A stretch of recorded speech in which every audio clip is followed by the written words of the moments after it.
এই যে আমটি ঝুলছে, এই আমটি এখনও বড় হয়নি, বেশ অনেক বড় হয়, 1 কেজির কাছাকাছি হয়ে যায়। এই আমটি হচ্ছে কিং অফ চাকাপাত যেটিকে বলা হয়। এটি থাইল্যান্ডের ভ্যারাইটি, তাই না দীপকদা? হ্যাঁ, থাইল্যান্ডের বেশ কয়েকটি আমের ভ্যারাইটি আমাদের দেশে আছে, তার মধ্যে এই কিং অফ চাকাপাত একটি।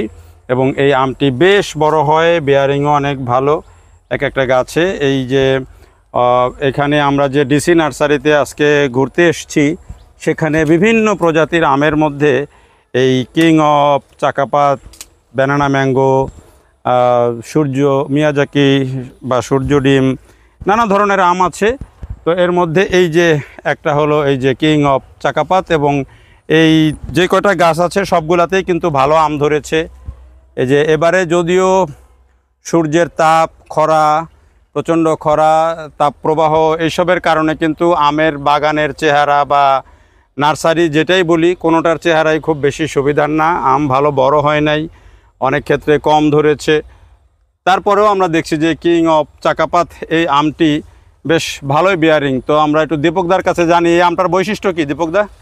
এইটা আসলে কালারফুল একটা আম। মিয়াজাকি যেমন সাইজে একটু ছোট হয়, এটা তার থেকে অনেক বড় হয়। এটা আপনার 700 গ্রাম 800 গ্রাম হয়ে থাকে। আর যদি আপনি ভালো পরিচর্যা বা মাটিতে এটা লাগানো হয়, সেই ক্ষেত্রে অনেক সময় 800-900 গ্রামও এক একটা ফল হয়ে থাকে।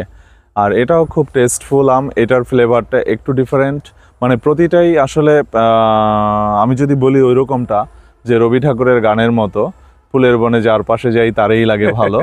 তো কারণ এগুলো আমি যখন লালন পালন করি বা এগুলোর পরিচর্যা করি, আমার কাছে সবগুলোই খুব আদরের এবং সবগুলোই খুব ভালো মনে হয়। তারপরও টেস্টের ক্ষেত্রে একটু পার্থক্য আছে। তো সেটা কিং অফ চাকাপাত নট ব্যাড, এটা আমাদের ওয়েল ফেমাস এবং আমরা সবাই পরিচিত। আমাদের আবহাওয়া অ্যাডজাস্ট করছে। হ্যাঁ, আমাদের আবহাওয়া অ্যাডজাস্ট করছে এবং এটা আমরা দীর্ঘদিন থেকেই বিক্রি করে আসছি।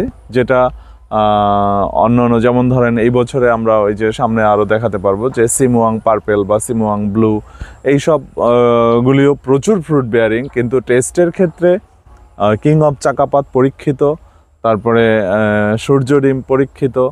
এরপরেও আরও আমার পিছনে যেটা রয়েছে সেটা হলো নামদকমাই। এটা কিন্তু অসম্ভব মিষ্টি আম। এবং নামদকমাই, এই নামদকমাইটা আমি মনে করি যে একটা সময়, সেটা শুধু সময়ের অপেক্ষা, আম্রপালির থেকেও ভালো মার্কেট পাবে নামদকমাই।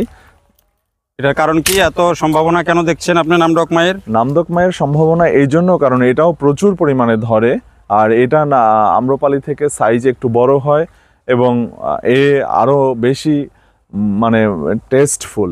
আমার কাছে মনে হয় যে আম্রপালি মিষ্টি নিঃসন্দেহে, বাট এটা তার থেকেও একটু ডিফারেন্ট এবং মানে ঠান্ডা টাইপের মিষ্টি, এরকমটা আর কি। আর আমাদের আম্রপালির তো একটা ইয়ে আছে যে অনেক সময় বেশি পাকলে ভিতরে একটু পোকা হয়ে যায়, সেই সমস্যাটা আছে।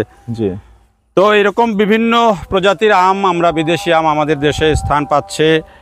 তো সেগুলো নিশ্চয়ই ভবিষ্যতে আমাদের আবহাওয়ার সাথে যখন আস্তে আস্তে অ্যাডজাস্ট করবে, সেগুলো দেশি বিদেশি মিলেই আমাদের আমের বাজার আরও সমৃদ্ধ হবে, সেটি প্রত্যাশা। দেখার জন্য সবাইকে অনেক ধন্যবাদ।